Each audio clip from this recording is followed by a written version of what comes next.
My name is Chandra Parker, and I am on my 3rd year of selling real estate here in this office. So 3 years ago, I was sitting there kind of like, what do I have to do? I got to make calls. I got to write thank you. Okay, I'll do it. So, were you in real estate before coming here? No, I worked in healthcare. Okay. I made $35,000 a year. I was fine. I have 3 teenagers. I worked part-time. My husband made the money and whatever. And then I thought, oh, it'd be fun to kind of dabble around real estate. Got my license in 2014, started June 1st, 2014. And met Arlene. She said, what's your goal? I said, $35,000. That's it. That's all I do. Because that's all what I've done, and I'm fine. She's like, you need to double that. I said, no, I can't do that. It's that whole, you hear a drunk monkey on your back, I can't do that. Yes, you can do that. I said, are you going to help me? She said, yep, sign up, I'll be your coach. So, went with Arlene. By the end of 2015, the first 5 months, I sold 5 houses, 1 a month. I was like, oh, this is kind of fun. I look at this paycheck. The next year, 2015, I closed 26 homes and was making 6 digits. So I was like, how the heck? How the heck? So you recommend productivity? Yeah. I just finished up with Arlene. I was with her longer than, you're supposed to stay with her when you cap and all that. I just kept on. I loved her. So now I'm not getting any coaching. I'm going to sign up with Mastery in the next couple months or so. And now I have hired Taylor Williamson. You might know Taylor from running around here. She's got dark hair. Anyway, she's a real estate agent, and we have Parker Properties now. So we have made a team. And last year we closed 31.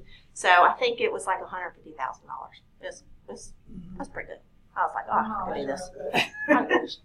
But guys, I didn't get in it for the money. I got in it because I love people. I like talking to people. I like houses. And everybody's like, are you in the house because you like doing this because you like showing houses? That's okay. I like the thrill of the chase. I love to hunt. I love to find houses. So that's why I was like, Arlene, I will do this. I will do find and show homes because I love it. All right, so that's a little bit about me. I focus on units, how many houses I'm going to sell, and if I do that, then the money just kind of comes. I got in it for a lifestyle change. I will be one of the few that say I didn't get in it for the money. But I feel as though if you really love what you do and you focus on selling houses, getting listings, finding buyers, because at the beginning, that's what you do. You work with buyers. That's just, it comes a little bit easier. Because everybody wants to look at homes. You don't know how serious they are to buy, but you'll evolve into having more listings. That's kind of what you want to do. That's the bread and butter. I'm working with 4 buyers right now, and we run all over the place. But as opposed to listing, if you price them right, you help them stage it, whatever, they can sell like that, and you didn't have to drive there but twice to get the house ready and put the sign. Money. Yeah, I mean, plus you get sign calls because people call in, see your sign, and then you say, what are you looking for? You don't say anything about that house. That's all they want to know is what's the price and how long it's been on the market and what's the condition. You don't tell them that at all. You go ahead and talk to them about, well, what are you looking for? What's your price range? You kind of divert the attention. And before long, then you can say, well, that house actually is under contract. And but I've got like 3 or 4 that I'll be happy to show you this Saturday. How about we meet at my office or at Panera at 10 o'clock? Bam, you got a buyer. So that's what you do. I sold 3 last year from sign calls of homes that they were calling on that was already under contract. That's why I do not put the under contract sign out until like a week before closing. Your sellers, they want it out there, but I just say, we're just going to wait, and you don't want to jinx yourself. You never know what's going to happen, and then they're like, oh, okay. But, I mean, really, it's really just because nobody's going to call if it says under contract. Right. I mean, some might. I have had some, but hindsight's not ever really that great of an idea. Robert Wiley taught me that. Okay, guys, so thank you for being here. If you have any questions along the way, jot them down. We'll go over it. You can always email me, too. All right, so I've got everybody's name, Floretta, Catherine, Mike, and Trixie. Okay. So let's get going. This is Find and Show Homes, number 8, session number 8. All right, tell me about the mission. What was your mission last go round? What were you supposed to do? Your homework, you know? 10-4s, practicing the scripts, watch a video, Okay. and it said complete activities from the action plan in the previous power session. I didn't know what that meant. Okay. All right, that's if you went to the power session on, Tuesdays or Thursdays. They have power sessions. Okay. Okay. So this And they is... continue to make lead generation calls. Okay. All right. Great. So what I want to know is how did it go for the mission? I want everybody to just tell me where you are. Good, bad, ugly. Okay, I'll start with the bad. Okay. Sitting all day. I've been going home, taking my pain pills, and Okay. getting horizontal. But, And we say and not but. and, so I was playing, I can't remember who yesterday mentioned something about sharing the app to Facebook. Mhm. So I picked it up. I was like, well, okay. I didn't realize I had actually done it until I started getting, hey, I have a friend who they just got married. They're looking for a 2-bedroom, 3-bedroom, 2-bath house in Ashboro. Can you do Ashboro? I'm like, oh, I don't do anything right now. I got some time. So, and then that popped into, a couple other conversations about just putting the app that I didn't think I had actually done on Facebook. Very good. So that's a. I like that, Catherine, because energy makes energy. Mhm. And if you get right back with whoever contacts you about that, then and then it's like the domino effect. Okay. All right. So it wasn't intentional, but it happened. And so from here on out, imagine all the energy you put into your intentional thoughts and actions. Yeah, because I did that while we were in, I guess, who told us yesterday? I guess it had been Ignite yesterday. And I'm like, oh, okay, well, let me look at this about it. And I'm like, oh, okay, that's pretty cool. Has everybody uploaded your app? Or you know how to do it? Yeah. People love it. Who has shared it? Awesome. Okay. Good. Try to do it once or twice a day. Yep. I forgot I had this on, even though I'm pretty intentional wearing it. But I ran into Costco real quick. The little Verizon wireless guy selling phones. He was like, y'all are doing awesome. And yeah. He said, Keller Williams. I was like, oh, yeah.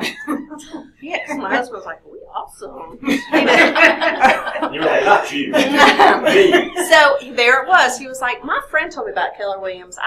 I'm kind of done with selling these Verizon phones and don't tell anybody. But I didn't have a card on me. But I had my mobile card. I was like, I said, you don't have a phone on you? He was a Verizon wireless guy. He's like, yeah. And so I shared with him the app, and he was like, that's awesome. And I told him where to go to real estate school. So He's a referral. never know. Down the line. Yep. Never know. So, but I got to keep up with him. So I saw his name on his name badge and took his phone number, and I will be following up with him. All right, what about anyone else? How are we doing on?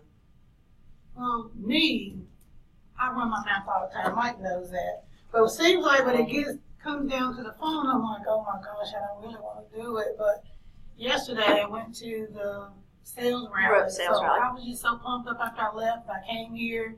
We had a 1 o'clock class. I sat in the parking lot. I said, I'm going to make me some calls. So I sat there and I made 1 call. I got 2 leads. I made another call. Got 3 leads. I'm like, what? And I came in here skipping. Yeah, you did. Bouncing off the wall. Energy makes energy. Energy makes energy. Come from contribution. Think of it like that. You're making a call to maybe help somebody. Because how many insurance agents do you know? Probably some. Yes. Okay. When you think of, do you think of them right away when somebody talks about maybe they're buying or selling a house? Probably not. But if they had just called you the day before and said, hey, if you know of anybody that needs some homeowners insurance or boat insurance or whatever, you've got to stay in front of people. Do not assume just that you are selling houses on your social media and people seeing it, that it's registering. Pick up the phone. And people that you're giving money to, they're the first people I'm trying to remember because I'm giving you money. That's right. Help me. That's right. We're going to do a little script play in here, and I can't wait for that. But it's it's about that. It's about people that you spend money, like your hairdresser or whatever. Okay. What's that? I got mine anyway. She's in Linden. Okay. I'm in the process. Alrighty. So I just want everyone to understand the value of contacting 10 people a day. Add 10 people to your database. Send 10 notes and preview 10 homes a week. Who's looked at any homes this week? It's Wednesday. Okay, guys, you've got the power. You can go in any for sale house you want. Home for sale. I mean, I love That's houses, a privilege. but we've been, and not to make excuses because there is not one, because I love a house. I live in a house anytime, but like yesterday, we were in there all day, like from the sales thing all the way to. That's right. You were busy. Yeah. You were busy. Well, let me just tell you what's on your calendar Thursday around lunchtime tomorrow. Here. We're here every day. All day every long. day. All right. 3 hours. Okay, so on Saturday, maybe go look at a few homes. Take your friend, your spouse, whoever, and just say, can I just role play with you? Will you pretend that you're looking at a house to buy? So, there you go. My wife's helping me look because she's excited about looking. Yeah, she And is. so she's like, okay, let's see some houses this week. So she's helping me on that. That's good. That's good. Okay, so as far as 10 contacts, how many contacts did we get this week? Well, let me ask you this. When did you have your last class? Yesterday? It was a makeup. It's normally on Monday, Wednesday, Friday. Okay, Monday, Wednesday, Friday. Alrighty. So, has anybody talked to 5 people this week? Okay, have you written their names down and their phone number and their email? Yes. Okay. Where did you put those names? Did you put it on a sheet of paper in the base of your car? Or you put it in your computer? Got two places. One, I'm trying to get it directly into the database when I can, but if I'm somewhere else, I'll put it here and then transfer it to my database. Okay. Not the same thing. Okay. The biggest concern I have is that you're writing names down on a sheet of paper and then it ends up in your floorboard. And you're like, so if you have one place, keep one notebook in your car or on your phone or whatever, and then get them on a campaign. Do you know what a campaign is? A campaign is on eEdge, which is your database, and you can go in and you can add them to what's called a campaign. And a campaign is basically an email that they get about something in real estate. You don't have to make it up. They're already in there. So if you have questions about that, we can talk about that after class or in the break. Okay? Multiple touches. What's that? Multiple touches. Yeah. And just, Taylor and I do a really good job, I think, with social media, but you've got to pick up the phone and you've got to talk to people and you've got to wear this. And I was at Aldi one time when I just started, and Eve was eavesdropping on this one lady talking on the phone. She was kind of loud, so she's like, "I'm tired of paying that. I'm tired. We're not gonna pay." So I just happened to say, and she got up and said, "I'm sorry." I said, "I'm a real estate agent. Do you rent a house?" She said, "Yeah, we are so tired of paying, rent." So I went on and got her on. There's a campaign that's rent versus owning, or owning versus renting. And I started her on that campaign. And it's just emails she would get about information on that. So you never know. You don't want to miss an opportunity. Okay. Alrighty, guys. So what I would... For a second. Okay, find and show homes. Alrighty. So let's talk about...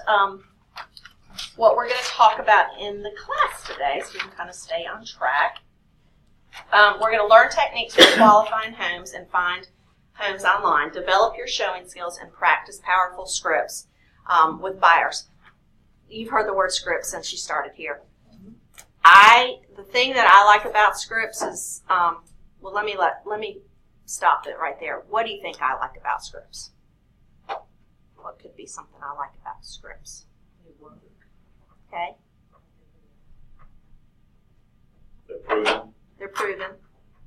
The biggest thing that I learned when I was sitting in your seat and somebody said this in Ignite, she said, when you have a conversation with somebody and you're the professional, they want you to actively listen to them because they want a professional response.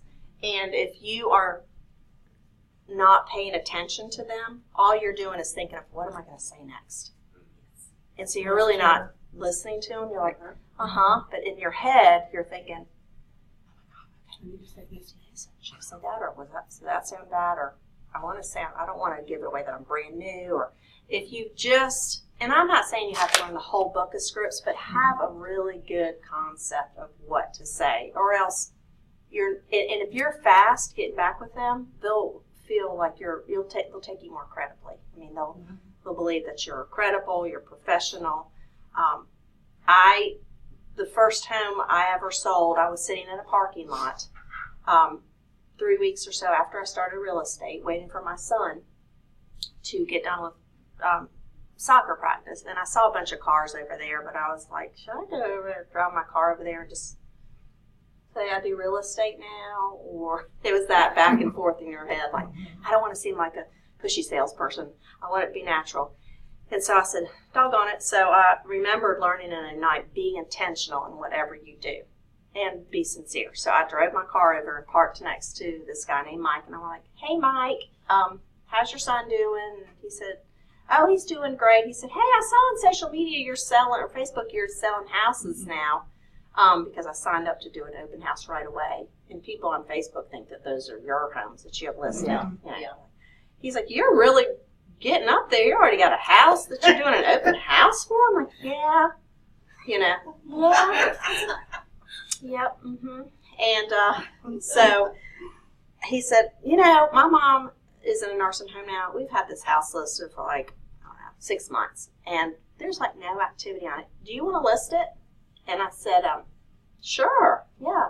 I said, why don't you do this? Come to my office and we can talk about the house. And so instead of saying, oh, really? You want me? Oh my gosh. You're professional, and I knew what to say, and I studied up on my scripts before I came in here, and things can just evolve. So you have a nice professional environment up here, and bring them here, or go to Panera or something if you feel a little bit more comfortable there. But I think this sets the tone. And do your homework and know what you're going to say by practicing your scripts. Yeah, so that's as you're talking, because my husband and other people I used to work with, I do not have a poker face. When I get excited, it's like, whoa, yeah, okay. So that's, even though I had a professional job for 30 years. Sure. This is new. This is different.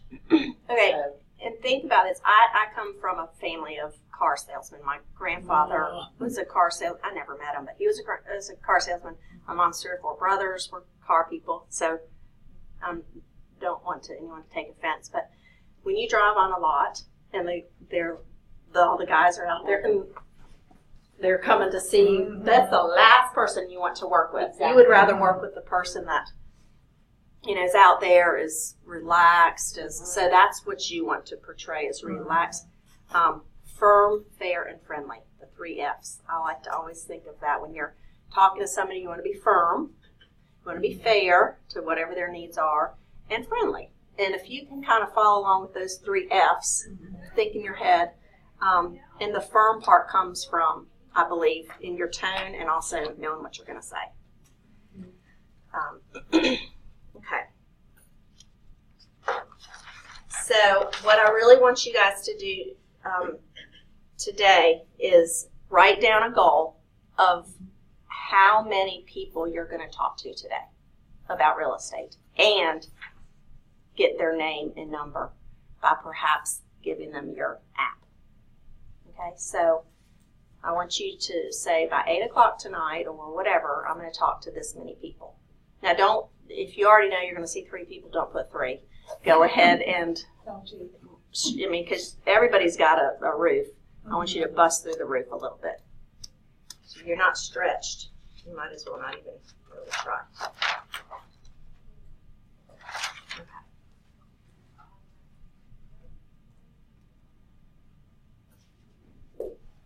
All right, funny. So here we go. Add the 10 contacts, speak with 10 people, and write 10 thank you notes. So what I want to do right now is I'm going to pass out everybody a thank you note just to get you in the mood. Okay? Mike, these might be a little feminine. Maybe I'll go find something that's not so feminine for you. I'll go get you different.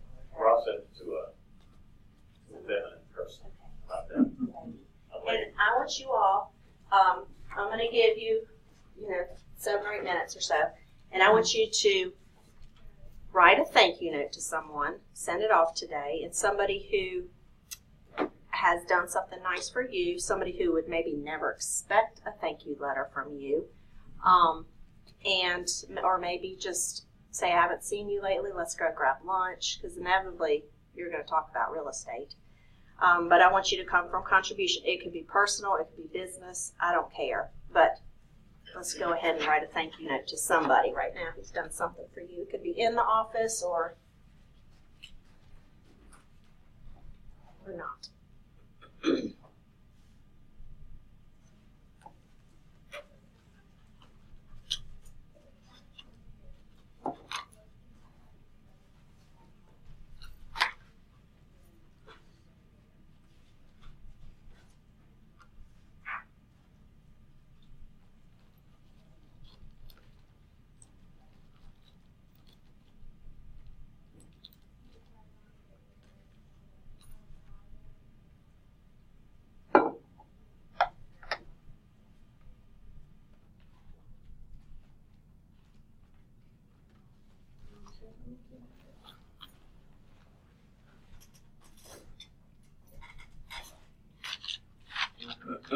Shoot, it could be your hairdresser.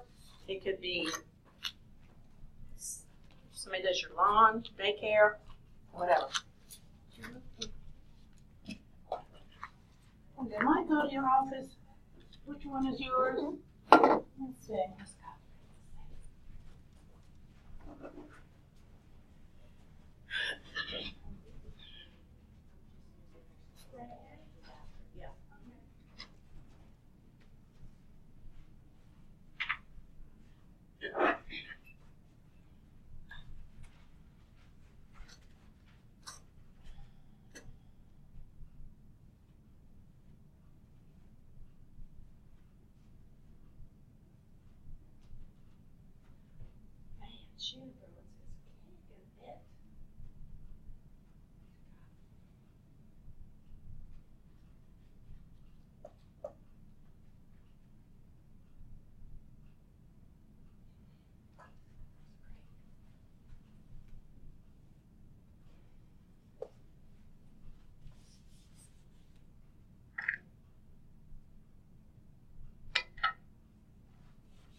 stranger, how you doing?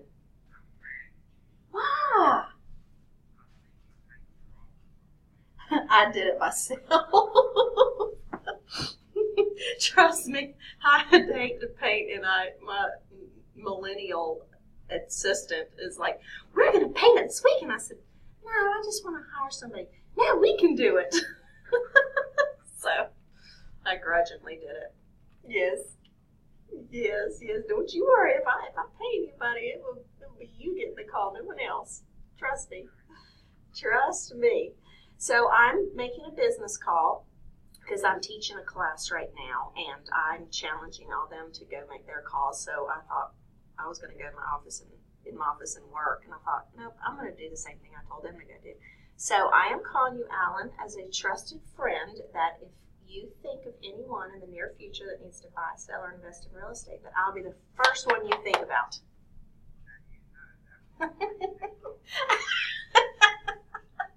Well, like I told them, I said, don't ever assume that just because people see you on Facebook or people see your business card that they're going to call you. You need to pick up the phone. So that's what I'm doing. I did make. Oh, well, I just think the word. I know it's just you're like one of my blessings that came into my life just out of pure God, because you just called on a house, I think, one day, didn't you? It was just a sign call. So, like I tell them, I said, you never know who's around the corner. So pick up your phone and call, because you're one of the people that I value as far as in my business, that I really enjoy, and I really find friendship, and you know how much I loved your mama. And how did Don make it over Christmas? Yeah.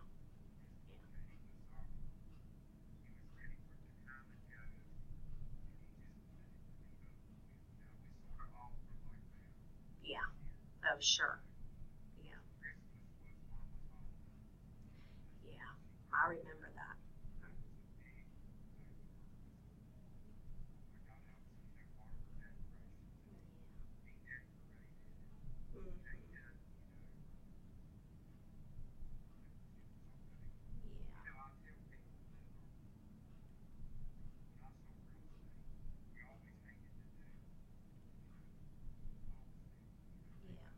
Yeah.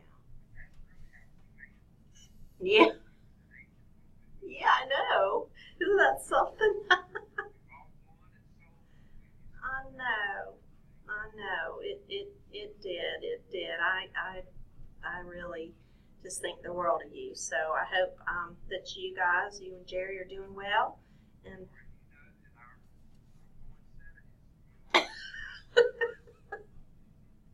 oh my God.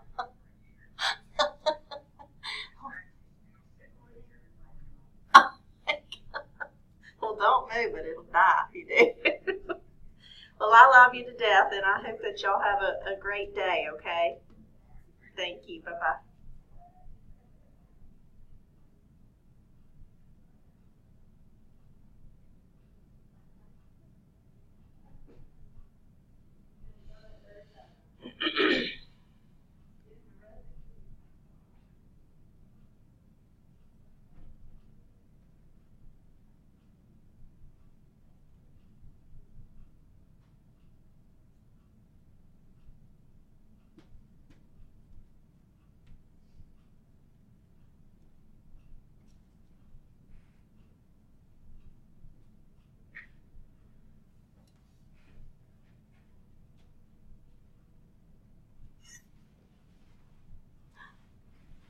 Yeah, that's my thank you notes.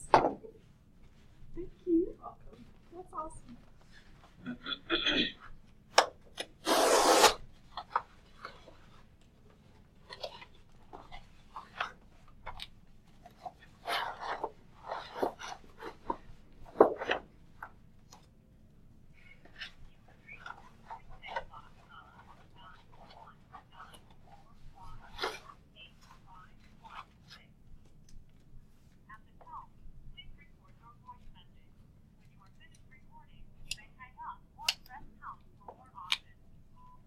Hey there, this is Chandra Parker, and I I am just calling to check in on you guys and see how you and Megan are doing. I haven't spoke to you in so long, and I had you on my mind. So if you guys have any questions about real estate or know anybody that wants to buy or sell, I hope you think of me first. And I hope things are well for you guys. Y'all were really great folks to work with a couple years ago. So 336-402-3430 if you want to give me a call back ever. Thank you. Bye-bye.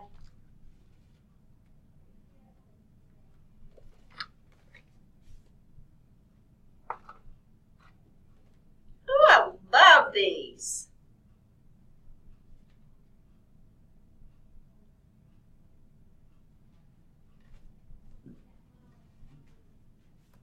Okay. You talk to anybody? Yeah, I called. I can't get an answer. I'm getting voicemails. No, all right. Well, you made a call, though, huh? Yeah, I called 3 people. Okay. I even made a call. 2 calls. Figured I told y'all to do it. I better do it. When you just about called everybody you know, who do you start calling after that? Well, pick up the phone book. I'm going to teach y'all how to do that here in a minute. Just what you wanted, an answer from me, huh? Huh. What's that? And where do you get the white pages from? I get the yellow pages, but I don't get a phone book with the white pages. Well,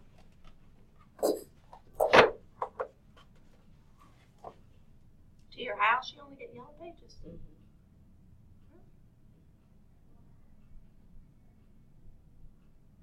Well, let me think about this.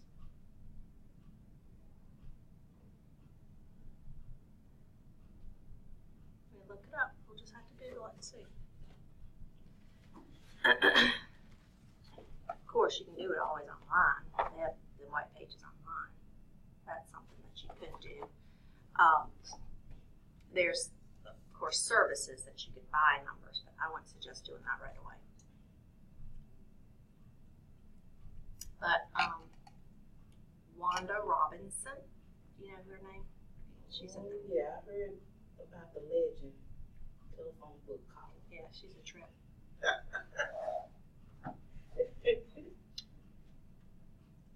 That's who talked the Dot Loop players yesterday. Did you talk to anybody? Yeah. I did. Good.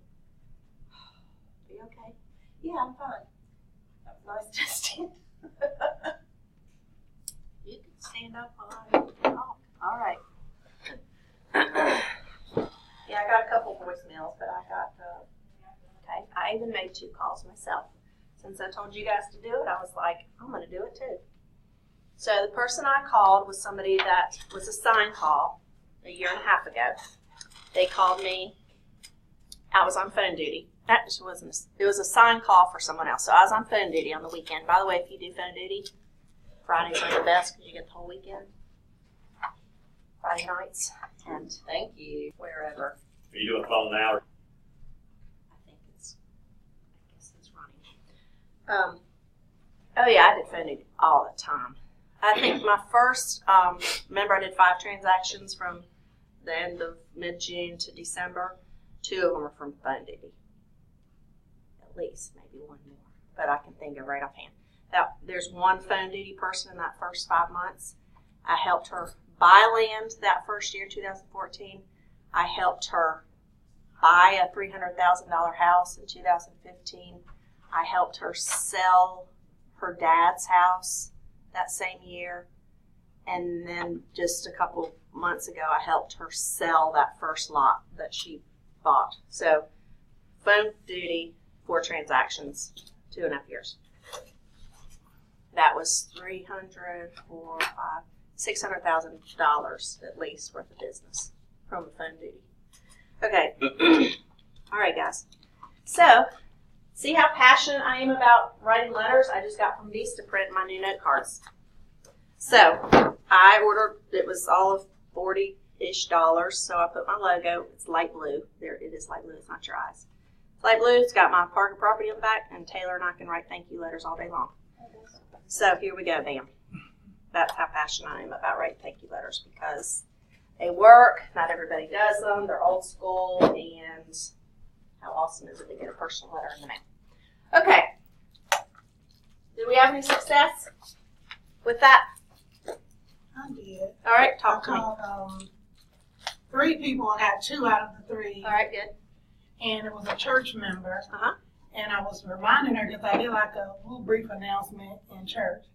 But she was there, but like you said, they don't really, they hear it, but they really don't remember. But I called and talked to her, and she said, well, I know these investors that live a couple of doors down there are always doing something, and so she's going to get their contact information and give it to me. Very good. Investors are great. She said they're always doing something with buying and And stuff. lots of times they just do it on their own. You're like, oh, just buy something on their own. Tell them, say, I'll be happy to represent you, because you don't have to worry about all that stuff. I'll go in and make the bid for you and do all that. Because you really probably don't have time to do all that. So let me do all the pencil pushing and paperwork for you. Like, and just remind them, it doesn't cost you anything. Mm-hmm. So, okay. From the call you just made? Call them back. Get out of here. Go call them back. Just tell them you're in competition. Go on. Bye-bye. You better talk about real estate. You have to report. Okay. Good job. All right, guys. What I want you to do now is turn to page 9, scripts for calling personal professional service industries. Basically, your hairdresser, blah, blah, blah. Okay, so here we go. We're going to do a little, I don't like to call it role play. We're going to call like real life possible situations, okay? So I'm going to read through the first one. We're going to do creating referral partnership with business owner that you have done business with. Think of all the services. What are some services that you spend money on? Insurance. Hair insurance. Septic. Hello. Very Had it good. pumped recently. Very good. How much that cost you? $200. All right. Think about this. All right. You trust them to do a service for you. How about they reciprocate that back to you? Air conditioning, painter. Thank you. Right. What I want you to do, take a sheet of paper and write down all the services that you think of that you write bills to.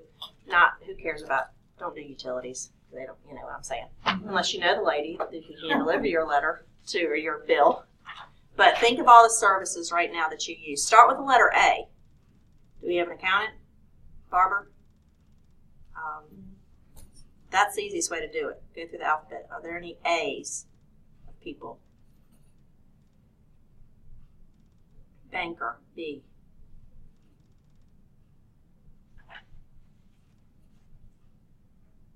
C could be the lady at Chick-fil-A that always takes your order. Groomer, dog groomer, veterinarian, doctor, dentist. I got 2 listings off of at my dentist office last year. From the office ladies.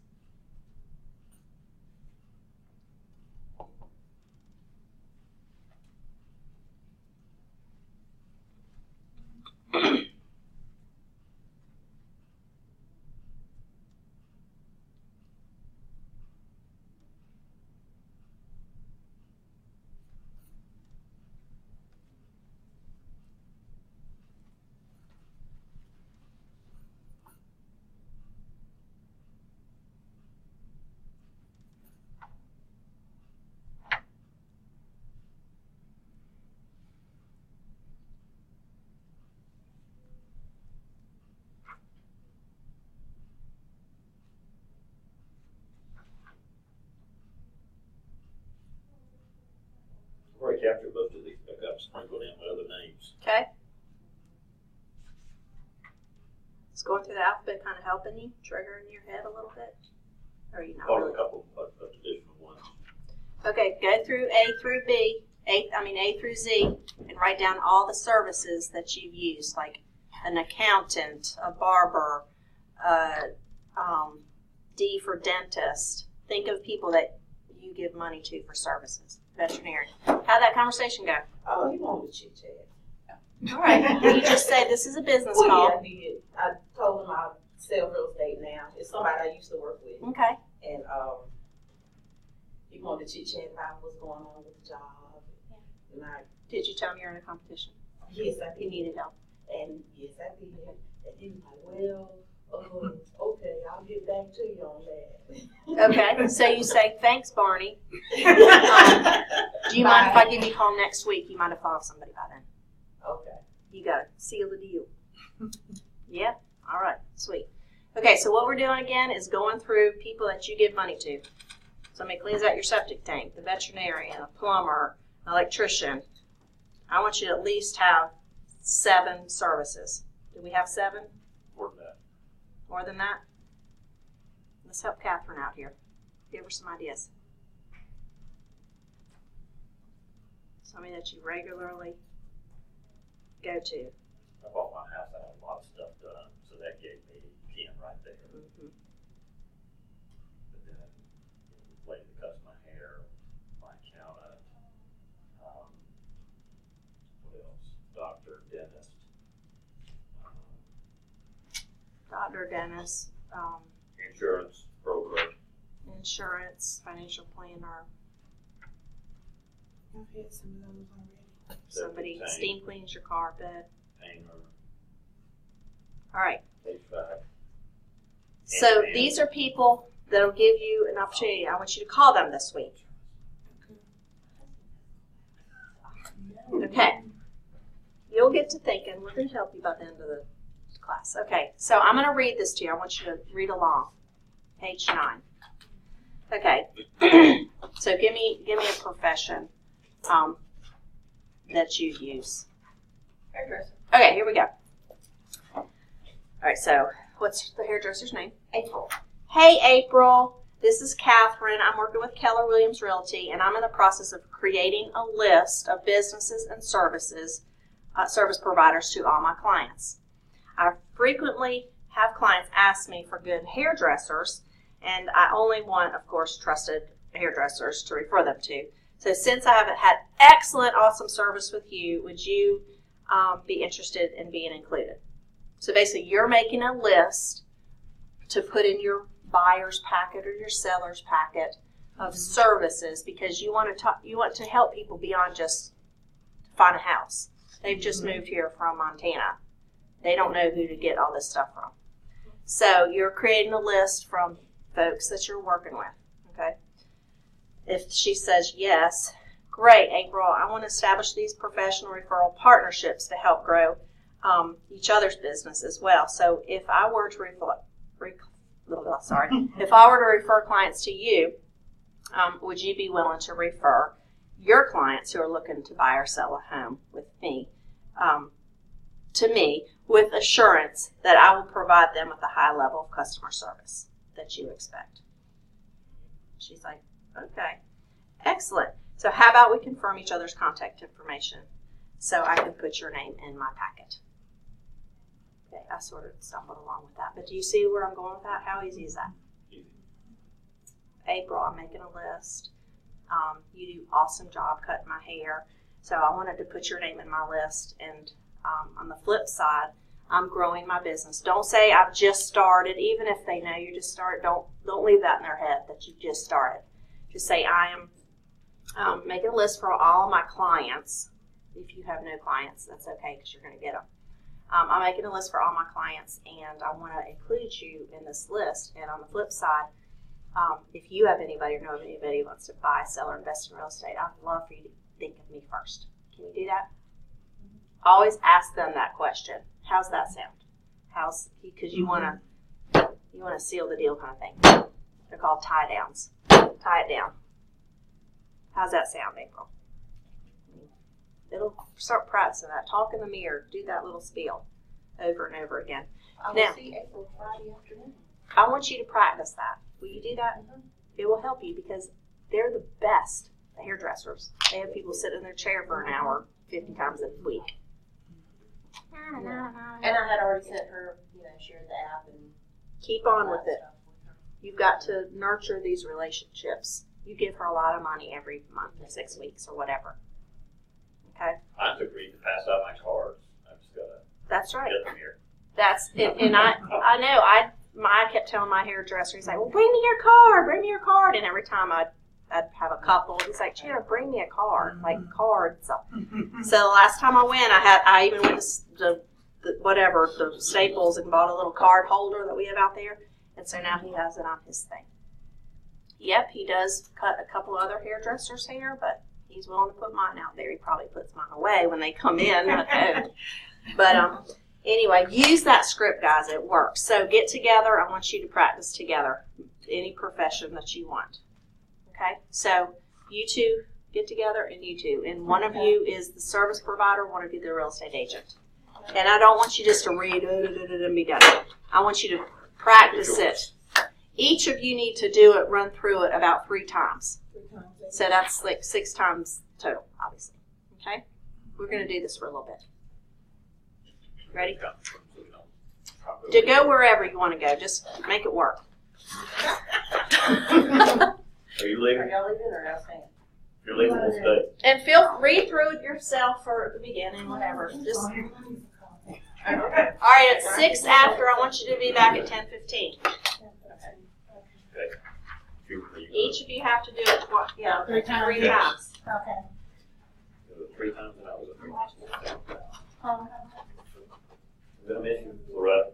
I'm gonna miss you. Okay. She'll be right back, Mom. She'll be back. She'll be back, I Mike. promise I'm gonna let you down. Yes, The ma'am. 3 of us have become very needy and That's okay. Yeah, we like to mess around. I expect that.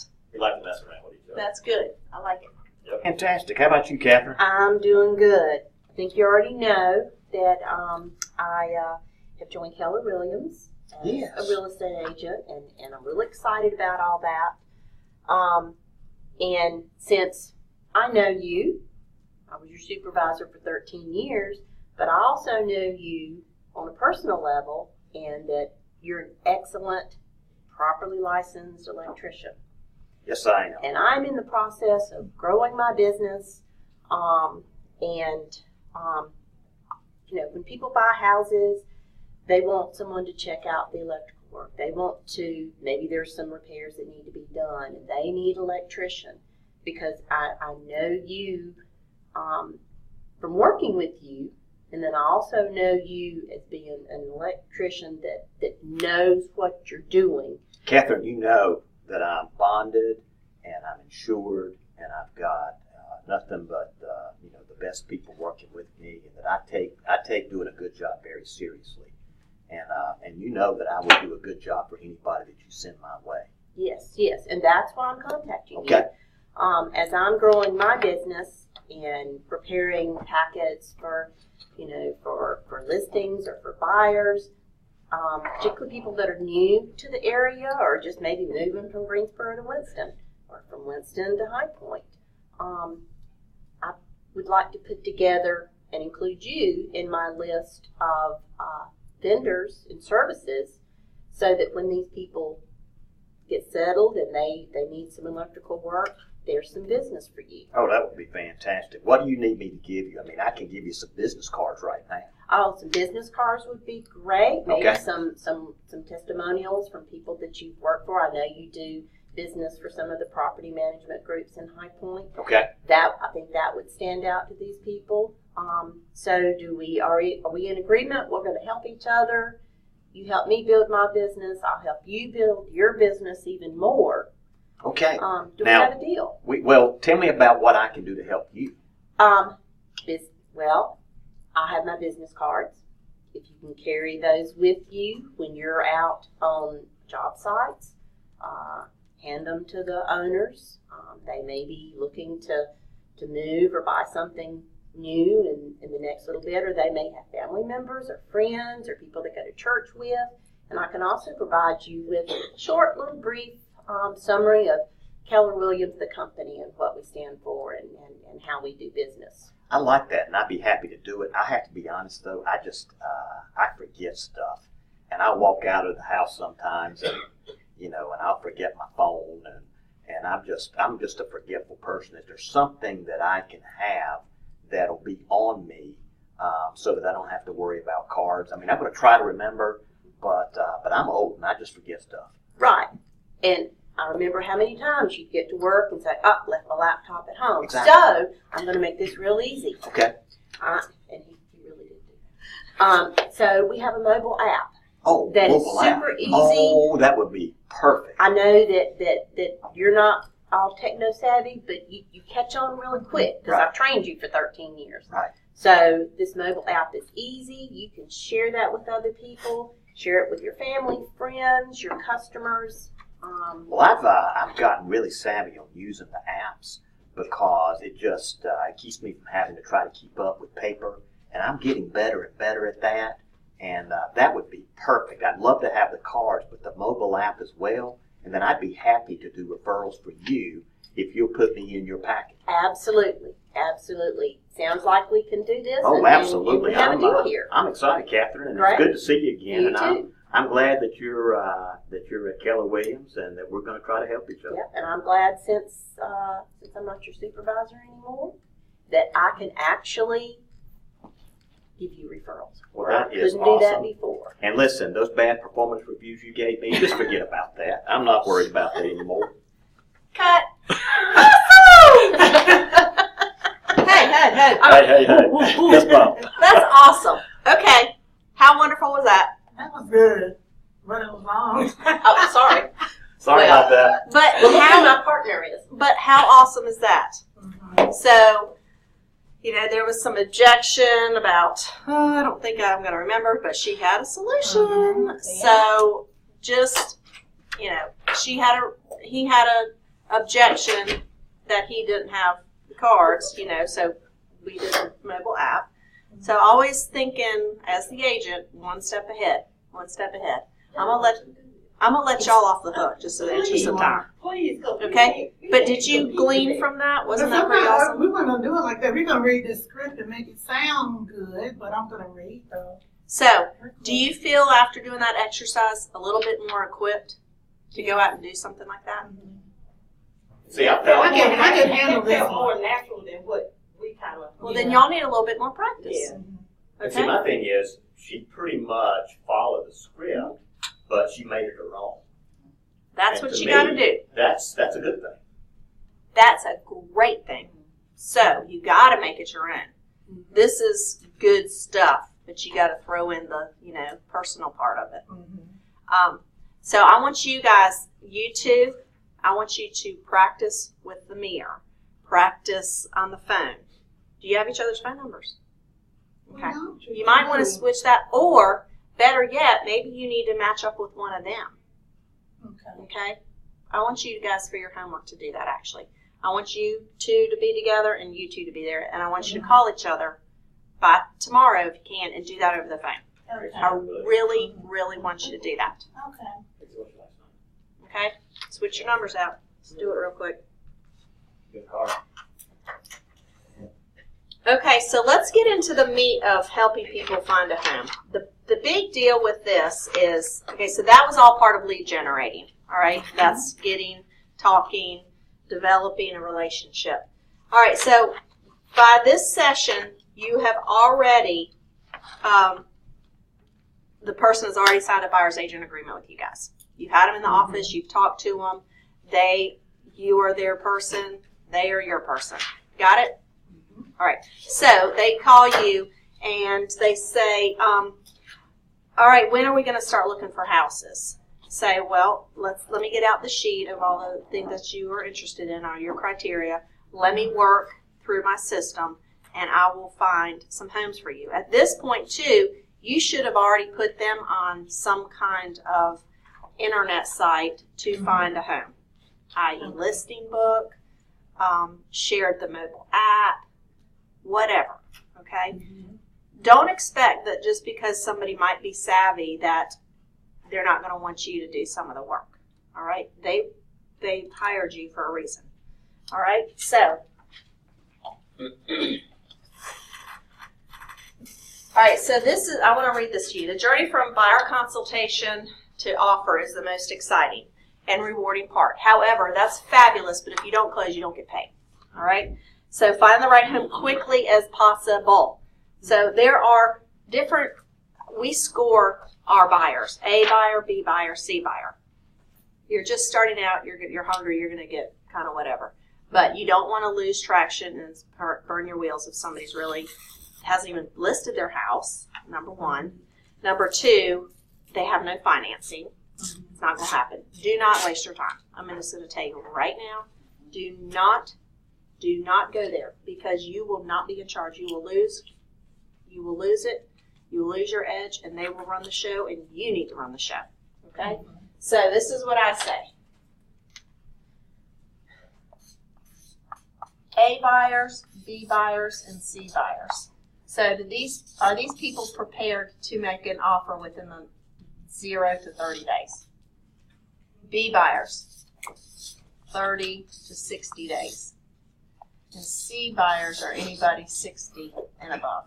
Guys, I have worked with these people. They will wear you out. And you will end up saying, buyers are liars. Okay? C buyers are almost pro bono, right? Just don't even go there. Okay? These are people that you need to send them out on open houses. Go look at open houses for now. So because they're like, we're trying to see what's out there. Go look at open houses. These people are who you want to put your energy into, because if you start working with these people, okay, they're not really ready. 60 days maybe. Well, then guess what? You got another 45 days till they close, even if they find somebody here. What's 45 plus 60? What's 45 plus 60? 105. That's a lot of days before you get paid. Yep. So there we go. Let's talk money here. You want to be helpful. You want to come from contribution, but your time is valuable. Alrighty. These are the people you put your most energy into, and be very clear that when you have your buyer's consultation, ask them, are you an A buyer, B buyer, or a C buyer? Because I want you to be A buyer, but if you're not, I need to put my energy into the A buyers, and so therefore when you're ready to be an A buyer, I am your girl or I'm your guy. All right? You want Positive candor. Firm. okay? I like it. So that's you're not putting them down. You are Mr. C, Mr. B. You are very important to me. However, I put most of my energy into this, and the reason why is because most likely if you look at a house right now, it's not going to be on the market for 30 or 60 days. Setting expectations. I have a guy right now. I finally had to put the hammer down. He has a house he can't sell for 3 years, but he already told me, I need 10 acres. I don't want to spend any more than $150,000. XYZ. Can we go look at some of these houses this weekend? I said, now, John, I want you to focus on living in your house now, because you know you're not going to sell it for a few years. Anything we look at now is going to be gone. Oh, I just want to see what it looks like. Well, you can look at the pictures online. Yeah, for years.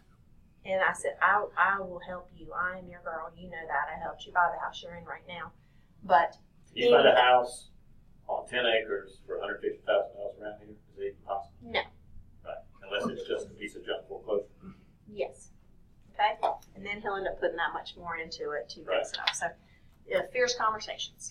All righty. So you want to really put your energy into this. These people are still valuable. Put them on a drip campaign. Keep in touch with them. Let them know your whatever. Put them on listing book. Put them on whatever you have to. But guys, you will spin your wheels. So the typical home buyer searches for 10 weeks and looks at 10 homes. This is page 11. You might think, God, I got to show them around for 10 weeks. No, they're already looking before they work with you. They're looking. They're online. 92% of buyers use the internet for their home process. 50% of buyers use a mobile website. 98% of buyers who use an agent viewed real estate agent as helpful. So they need you. 98% of buyers viewed you as helpful. These come from NAR, National Association of Realtors. More than 50% of buyers report finding their home was the most difficult step in the home buying process. 25% of recent home buyers reported the primary reason for their recent home purchase was a desire to own a home. 9% purchased a new home due to job-related location. 8% bought for the desire to be in a better area or change in family situation. So that 24%, that tells you that there's a lot of probably first-time home buyers out there. More than 50% of buyers reported finding the right home was the most difficult step. So the average person buys a home every, 5 to 8 years or something like that? Things change. Things change every year, so you will be valuable to this person. You're going to help set up inspections, the paperwork. You know, if you just bought or sold a home recently, there's a lot involved with it. So you are a valuable resource. Okay, make it happen. All right, let's go to the next page. In order to have a successful home search process, you need 3 things. Find the right home, show qualified homes, and bring your buyers to a decision. 90% of buyers use the internet in their home search process. So, let's just say, Trixie, somebody this morning called you back and said, my grandmother really needs to downsize and find a home. What are some things that you would ask this person?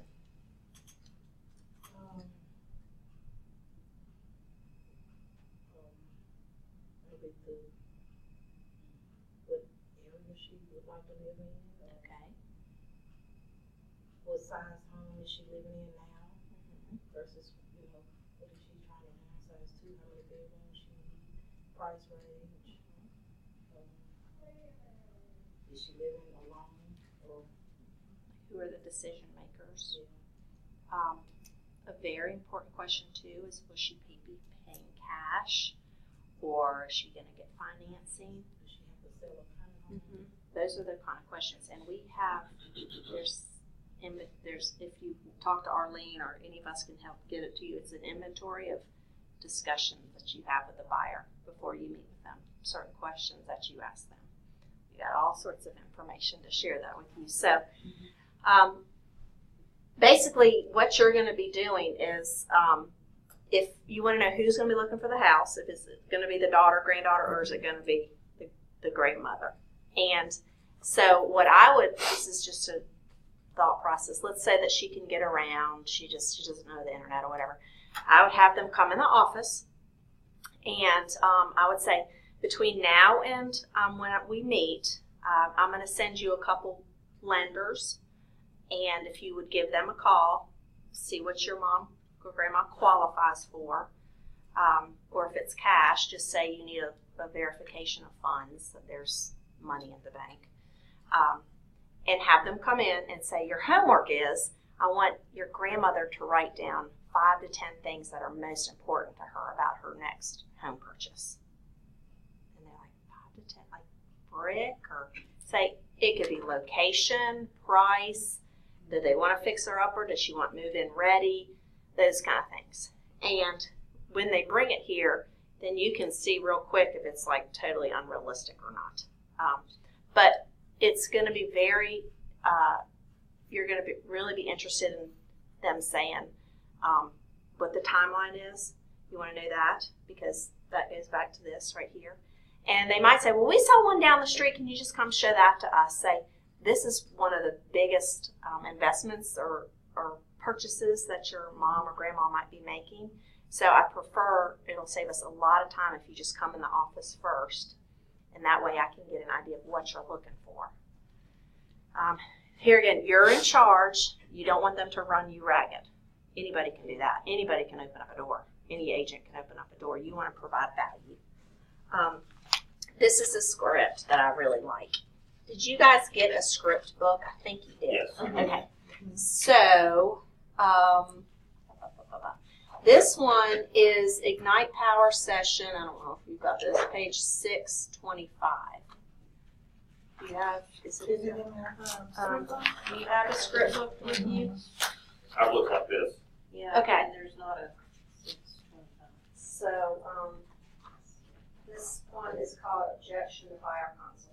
We got something like that, I'm sure. Working with buyers. See if it's objection to what one. This has a page 43. Page 43, it Oh. says Trixie. Here it is. I don't want to sign, handling objections to exclusivity. That's not it. I don't want to sign anything, I want to be free to work with other agents.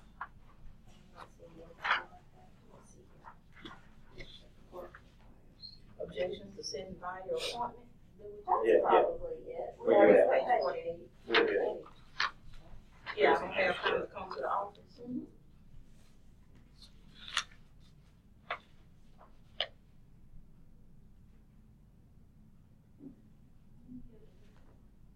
No, maybe it's not yet. Yeah, ours is not. Yeah, that's not on page 48. Yeah, we've run into that Y'all got a before. different book? Yeah, But we've run into it that does have a before. table of contents, so. Let me see yours. Well, it kind of starts Look at on, the front. This will be working with yours. Yeah, yours is the same. Yeah, but Chandra's got a different book. I'm gonna run through the rest of them real quickly. I shall return. now, it has that on mine on page 47, objections to sitting. Oh. 46, begins on 47. Okay, here it is, page 47, the top of 47. 47. I don't have time to come in the office. Can't you just meet me at the house? Okay, Okay. here we go. Okay, so, because this happens a lot, guys. Okay, so I don't have time to meet at the office. Can you just meet at the house? Can we go look? Because your time is so valuable, that's exactly why we need to get together in the office. See, the 25 minutes we're going to spend at the office is literally going to save us 5 to 10 hours of looking at houses. So when we get together in the office, I'll be able to pull up every property that matches your specific criteria. We'll be able to view the photos, do the tour, virtual tour in the office, and on the screen before taking your time to drive by them, or even better than that, spending your gas, basically. So when is the best time to meet in the office, weekdays or weekend? Weekend or weekdays. So the thing about it is this is what you want them to do. If they're local, say, drive by and see the house first. There might be a natural gas line out front. They might be neighbors that they don't want to be around. There might be chickens next door clucking, carrying on. So I'm working with a lady now. Her mother lives in Virginia. She lives here. Her mother keeps sending her houses and the mother first said, "Can you look up all these houses for me?" And I said, "Now, what would be great is if Casey can drive by, because she really knows what you're looking for. It's to save me time. I'm not going to drive by and look at all those houses. She knows her mother much better than me. Right. So Casey will go and look at the houses, and I can tell you there's probably 12 that she wanted to go see online that looked great, and she's like, oh, that's not in that area. So, because as an agent, I can't say, Right. you don't want to be near what I saw, what you see. That's just a bunch of whacks that you're going to get into. So if the client or the client's family member can go drive around, that will save you so much time. Please do that. That will save you so much time. I have a question. Yep. And maybe it's because I've only been here a week and a half. When you're bringing someone here, is there office policy for where you take them or scheduling a conference? Just tell Kayla, say, hey, I need to use an office at 10 o'clock or a conference room at 10 o'clock. And that way you can just pull it up. I don't always show people homes. This is me online, virtual tours and all that. I do what's called the buyer consultation first, and that's, did I not bring my buyer consultation? Here, I brought it to show you guys. I'll go get it in a second. But I have a meeting with them prior to all this so they can get the idea of what all the stuff that they want to. I have an inventory questionnaire, and I'll let you guys see it. And I sit with them, and I'm like, all right, what do you want? What's your 5 things? What's your 5 things? They were supposed to do that. We've seen that. You take that, you personalized it to make it yours. Okay, yes. So that was probably in the first the class before this one. Yeah. All right, so at this point, they should be sending you homes. You should be sending them homes. Mike, I said while you're gone, tell your client to drop by and look at the house first. Okay. Before. Don't drive them there if they've never seen it. I mean. Because they don't like the outside, what's the point? Or what's around it. Right. I can tell you crazy stories because I heard that at Ignite, but I was like, I've got time. Or I don't mind. Just, I'll show them 10 houses today. I'm okay. And then we're driving up, and the natural gas line is the big. I mean, this was the house. She knew it. She was going to make an offer today. I love the house, and we drove up, and across the street are all these pipes and electrical thing and whatever. So I'm just saying, have them drive by first. I want to show you guys. So what I do is I go to home. Let me get this big here. Okay. I love this feature. See this market watch? First of all, let me back it up. I check this all the time because I'm a freak when I try to help buyers. I want to be the first person to show the house. So what's gone on the market the last 24 hours or back on the market or price decrease or penny or today or the last 3 days or the last 7 days. So with my 4 people buyers right now, I want to see in the last 24 hours what has come on the market. Then I sort it by city. So right now I know I have somebody who's looking for 130 to 150, and I know what city they want to be in. So I'll pull all this stuff up and I'll look through, and all these houses just came on the market. I sold probably about 4 houses last year that I saw that day that came on the market, and I put them in the car and we went. It'll give you an edge, and they'll think like you're the best in the world.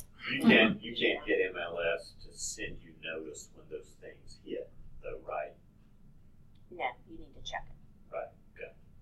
You need to check it. Because I know, that's one reason why people use Zillow, Trulius, because they can set it up to get those things sent to them. But because we've got access to it, we can check it daily and then check it daily. I check it probably 4 or 5 times a day because I love to see what's just come on the market, because it's like when somebody says to me, one of my friends, there's a house that came on the market down the street. I'm like, oh yeah, I saw that house. It's listed for about $250. It looks like it's got like 3 bedrooms. It's in pretty good condition. They're like, dang. Everything. So I go through and I look every day at what's just been on the market, because as a professional, you need to know that too. Yep. You need to know what's going on. And that's what gives you an edge. All right. So, is that helpful? It is. All right, cool. You can sort it by bedroom, city. You click on it like that to get. It's defaulted by what just came on the market. Like we'll sit here in another 2 minutes. Another one will be up here. But don't click on here. If you want to see the house, click on the MLS number, and it'll bring it up. Okay. I've had realtors give me access to MLS when I'm a client. Mhm. You can do that. There's an app called MLS to go. MLS to go. It's just for the triad. It's just our MLS, and it's very user friendly. And you can get tax information. You can get all sorts of stuff. You can send that to the client. They Would won't you send it. recommend it? Yeah, I do it. And they can see the client version of this for all the homes that are available to try it. What you get, what they don't get, there's an agent login or a client login. You get what the house is financed for, what their mortgage was, the buyer, the seller, even what percentage it was, what bank it's with. Agent comments. Yeah, you get agent comments, but you get like all the tax information on it. Yep. It's public record, of course. They can look at it too. But okay, for instance, I was showing a house yesterday. It's listed for $186. My client's like, "How long have they owned this house?" I'm like, "Hold on, click, click, click, click, click." Agent MLS to go. They bought it in 2008. He's like, "Wonder what they owe on it." I was like, "Hold on a second. They owe $130 on it, or it was been refinanced last year for whatever." So it's called MLS to go app. So it's pretty cool. Okay. Is this good then? Alrighty. So I love, love, love, love, love, love this. There's all sorts of stuff in here. Guys, you can, if you want to see up here, if you can see what's for sale in the office. All this is office stuff. This week we have listed 88 houses. I like what's been back on the market. You can see what's now under due diligence. There's all sorts of stuff you can see in here. Thing too I like is resources. Look at here. under the resources, you can get down here like the Realtors Association, all the tax stuff here, the Register of Deeds. That's all right there. Inspections, even the DOT projects. You need to know what's going on with the DOT because they'll say, do you know what's happening over in this area? So it's all right here. Construction projects, I wish their aerials were better updated. but you can always call too. So you can click on here for the triad, what's going on. You better be checking that around Kernerfield these days. Yeah, Salem Creek Connector, all this, okay? Greensboro Urban Loop. Okay, have I hit this with the broom enough? Good stuff. Okay, all right, so if you have a buyer, always be looking. Look twice a day. Just whatever you need to do to see what's up, because you need to know. And this is good too, guys, if you say, today I'm going to go look at 3 houses in Kernersville. I want to be the first agent that's seen the house. So you don't have to have somebody with you. So you can just see what's for sale in Kernersville today. These 2 houses came for sale or whatever. I'm going to go look at those today. So the first houses always go first. The best houses, they always go first. So, all right. Let me, how are we doing? Is everybody feeling okay about things? Yes, ma'am.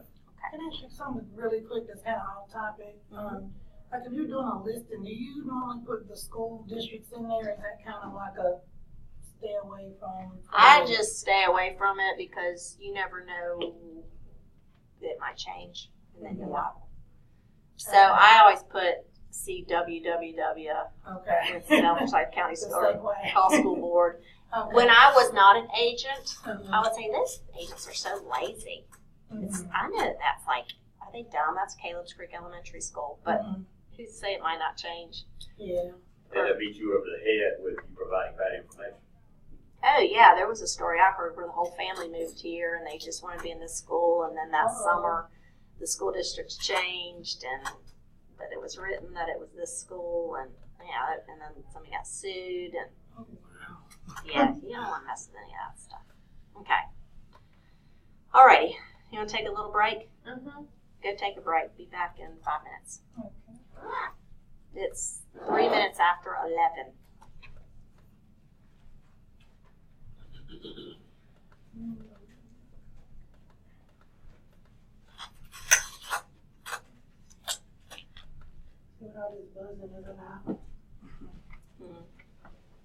Money. All right, we still have quite a bit of stuff that you don't want to miss. So try to go to the ladies' room, gentlemen's room, and be right on back.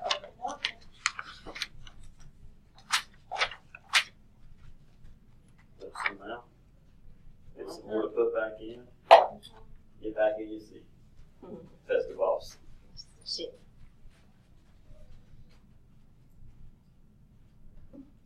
Here we go, guys. So what I want us to do right now is we're going to get together in groups. But before we do that, this is all about prepare and show homes. Page 16. Okay? So you're going to try to organize your buyers on what their wants are for their property. Okay, so we've touched on this earlier a little bit. Reading right along. You always want to show your buyers the best homes first. Best homes first, meaning the ones that could be just on the market that day.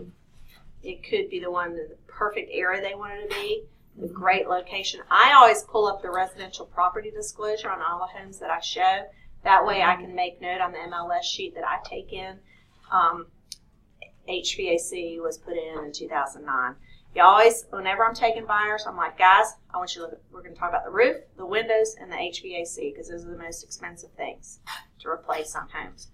Roofing, of course, the upgrades of the kitchen and all that, yes, but buyers don't they look at the kitchen, they look at the bath. They don't really necessarily always look at the age of the roof. They don't necessarily always look at the age of the HVAC or the windows, because that's not fun to look at. But you're there to provide to them real life stuff.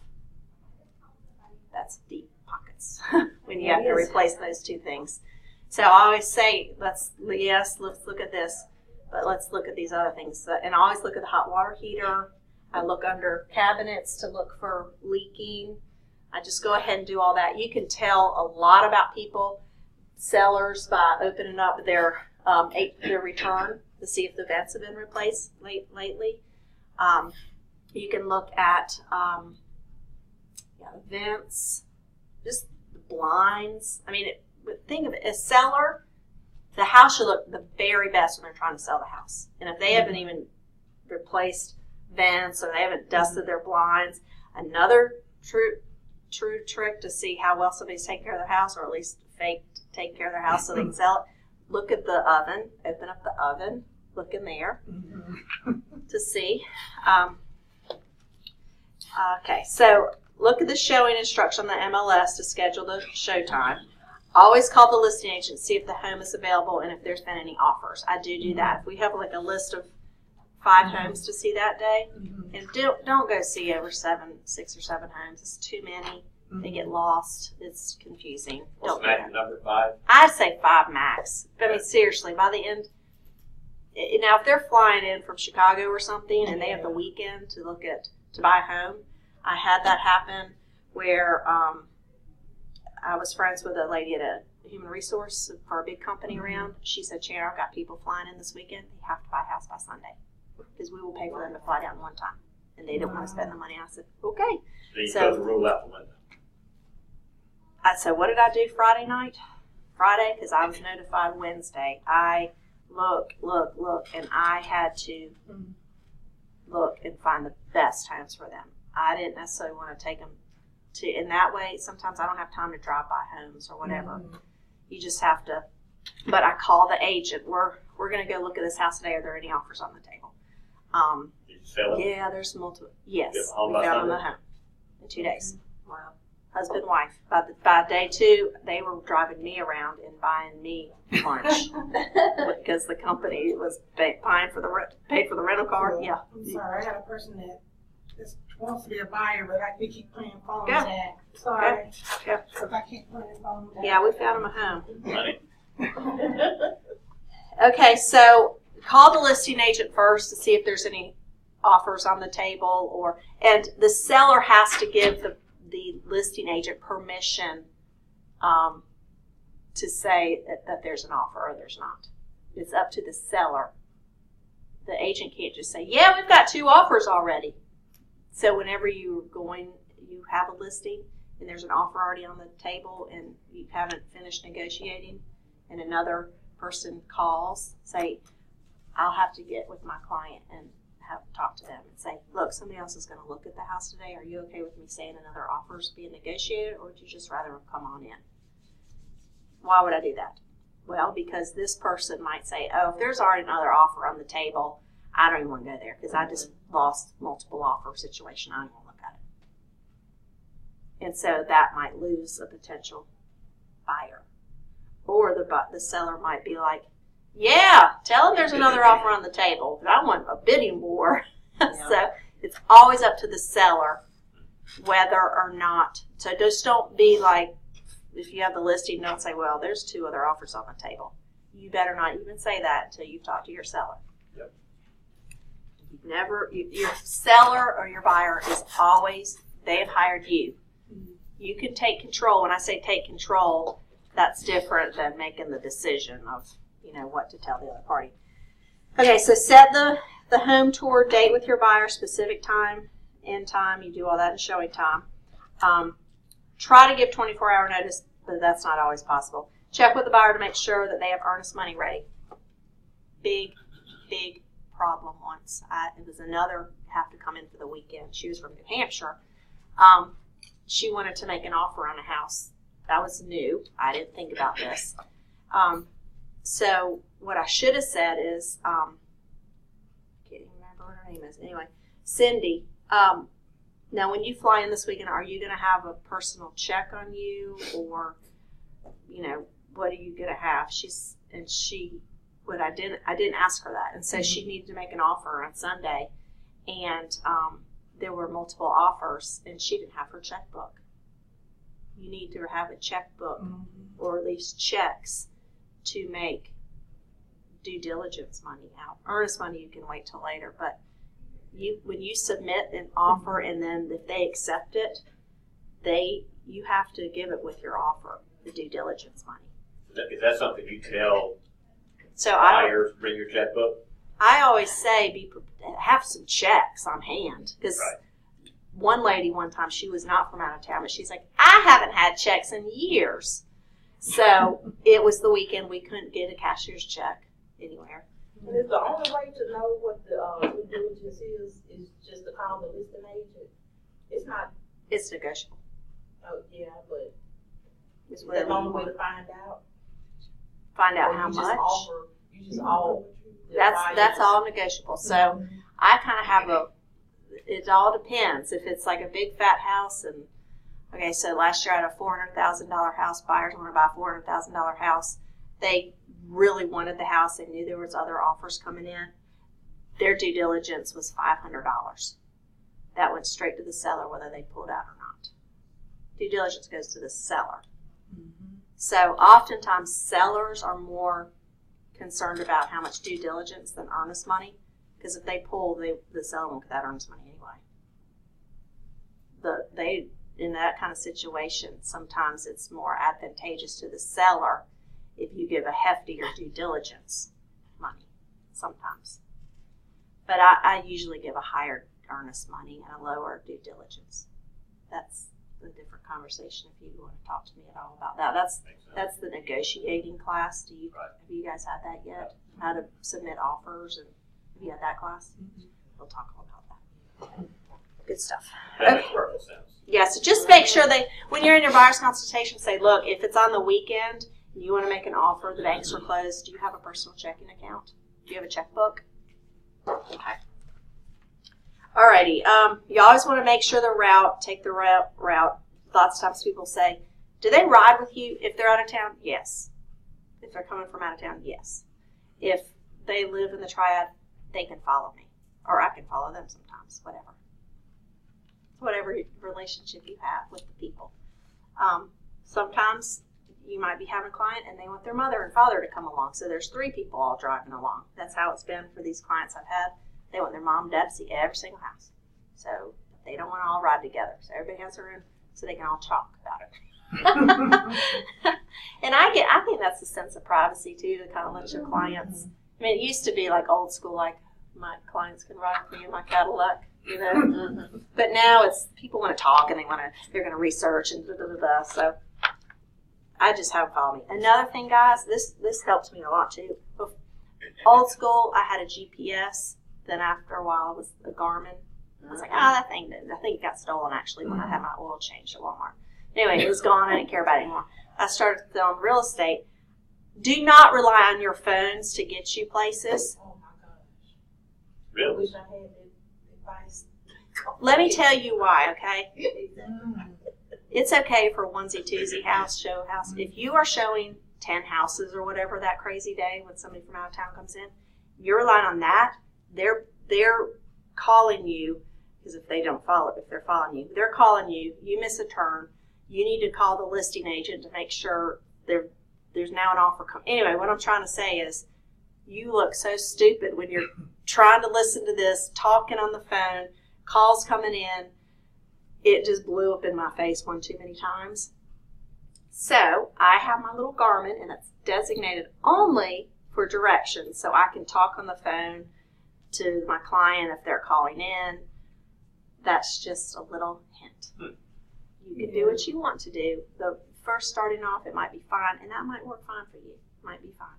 But if you're trying to use your phone for directions and they're calling you on the phone trying to talk to you, then that's you might need to, and then sometimes that's kind of my personality though too. I'm kind of all over the place. Yeah. If you're very structured and whatever, and you will not be on your phone, and then go for it. But it's just, and then whatever, Yeah, the and you're phone trying to dies, do or two if things at it's your one time, I car. go crazy. Yeah, because your phone is going to be your flashlight. It's Yep. going to be And everything. what if you got, the e-key? You have to use your phone for the. It's just the phone's great, Just but all kind of different stuff. for me, do what you want to do. For me, I just got a Garmin. That way, it's there, and I can just look at it and talk on the phone. And because if they're like, take a left here, and you're on the phone, You it's don't just hear what they're saying, but they don't hear the directions going off. for in me, your it just blew up. Okay, so if you go see 5 to 7 homes, that could take 3 to 4 hours. Could. Now, if they're all in the same neighborhood, you're good. But so when I make an appointment, you can put, if it's in the same neighborhood, you can stack up. The way that showing time is every 15 minutes. You can do it. But that's why I want you to go preview homes so you can get in the habit of making the appointments for yourself. So if you go see 5 homes, you can kind of see how to set it all up on there. But sometimes, like, I'll go see 2 homes within 30 minutes if they're close to each other.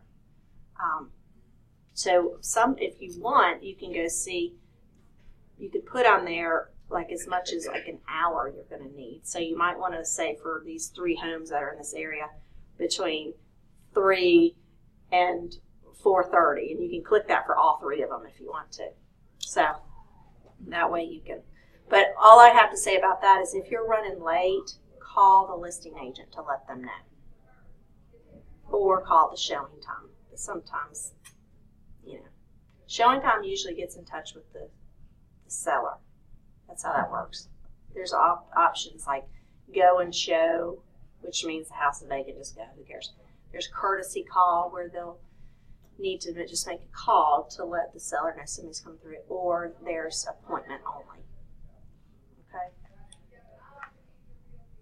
So what I always do is I text them and say, okay, you want to go see these 7 homes. Let's say Saturday we're going to go see the homes.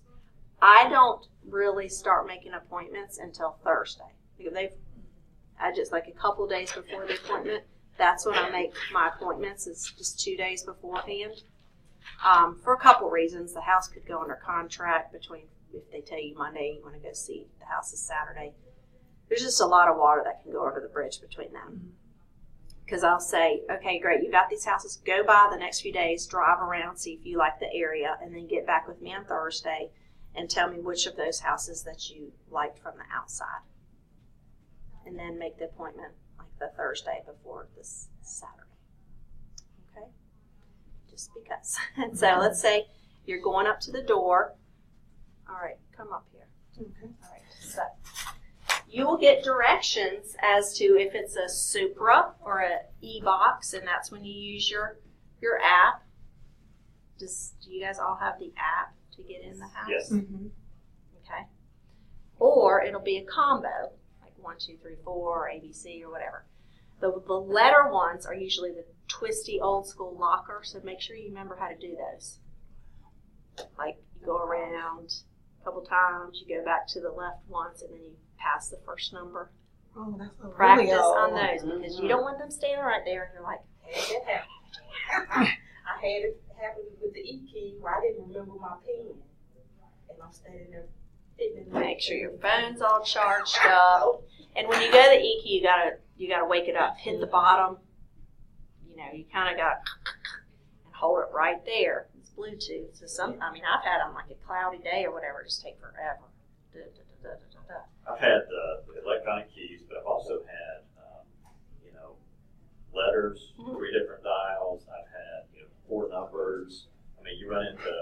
They're all different. There's you run into all usually kinds of stuff. the twisty, there's the 4 number, there's the punch, those are really old school.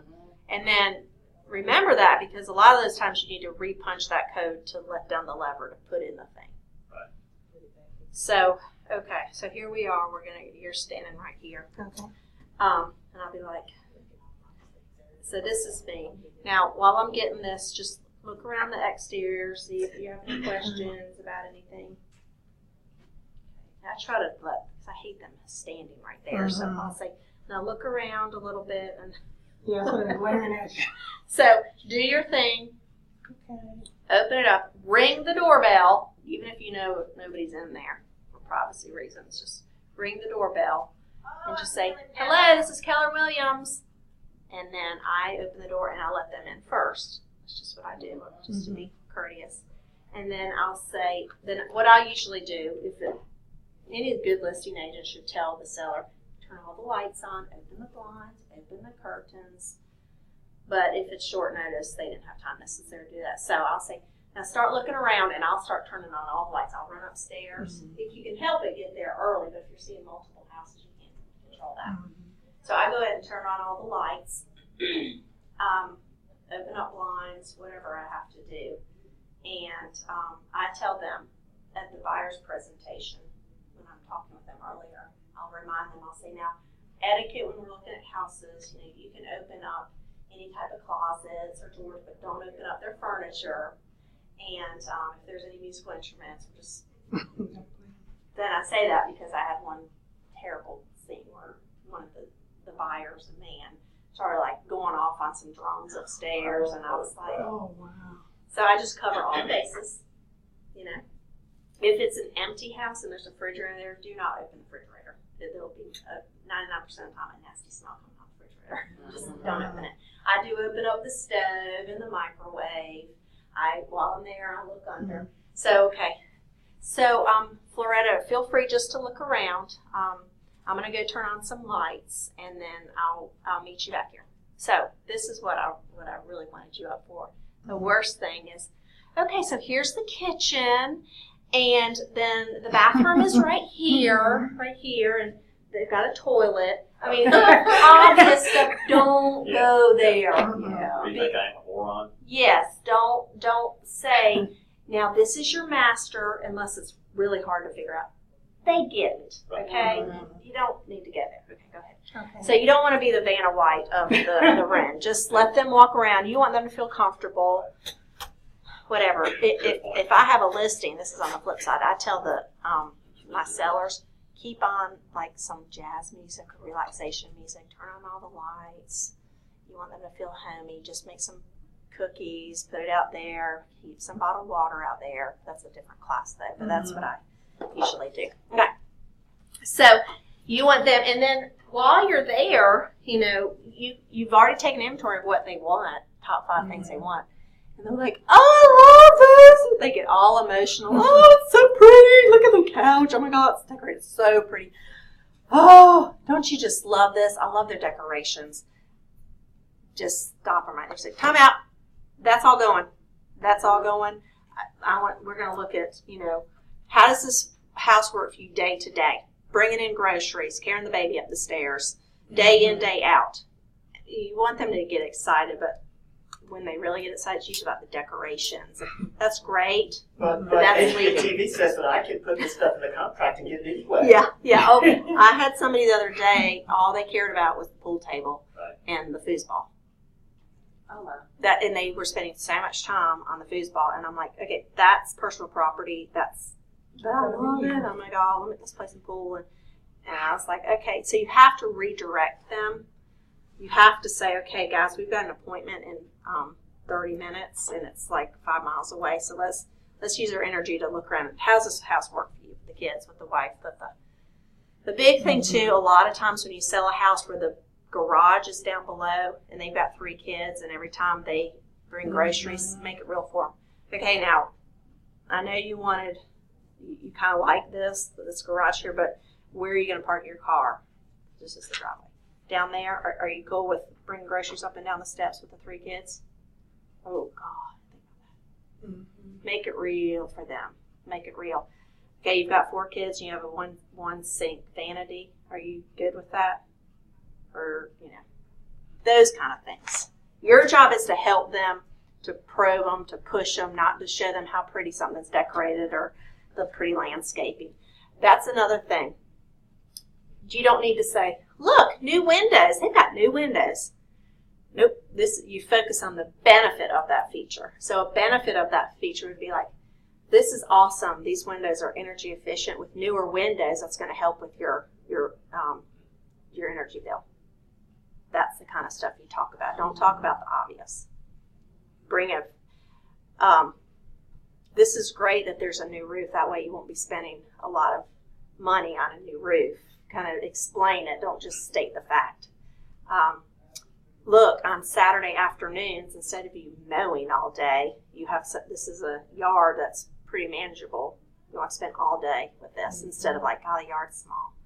Gosh, the yard's big. Yeah, those kind of things. If you smell something, do not bring it up. Just let them smell it. One time I about threw up when I went in. It smelled like pee-pee, cat, dog, whatever. And I was like, woo! And they're like, what? I'm like, Nothing. they didn't smell it, and then that's the house they ended up buying. So I'm just, if I had said that, then maybe they would have been like, really? You think it's? I mean, I point out leaks. I point out issues. I don't point out smells. How do you explain your woo? How do you explain I that? don't remember. It was just like, whew, or chill, got the chills or something. Just fake it till you make it sometimes. Don't tell them it stinks, because they might not think it stinks. Yeah, everybody's sniffer's different. Sniffer's different, and they might have like pigs and cats and whatever at their house. You don't know the So they smells. love the smell of Didn't care. livestock feed. They didn't care. Yeah. Yeah. They didn't bother them. I'm showing a house right now. They've seen it 3 times. It smells so bad. So they said it. And every time I walk in, I'm like, and they're going to make an offer on the house today. So, to me, it stinks. It's awful. It's nasty. It's blah. They don't care. They don't care. It smells like nasty. I won't even say what it smells like. Okay, so basically, here we go too. All right, so you've got the MLS sheets for them. You're going to see 5 houses today. So when I drive up, I have my agent MLS sheet. I give them the client MLS sheet. Okay, these are the 5 houses that we're going to go see today. And while we're driving around the car, Mrs. Write notes, pros and cons about the house. Okay, so let's say we've gone to 2 houses. We've seen house A and house B. Then I'm like doing the timeout. Okay, we saw the yellow house.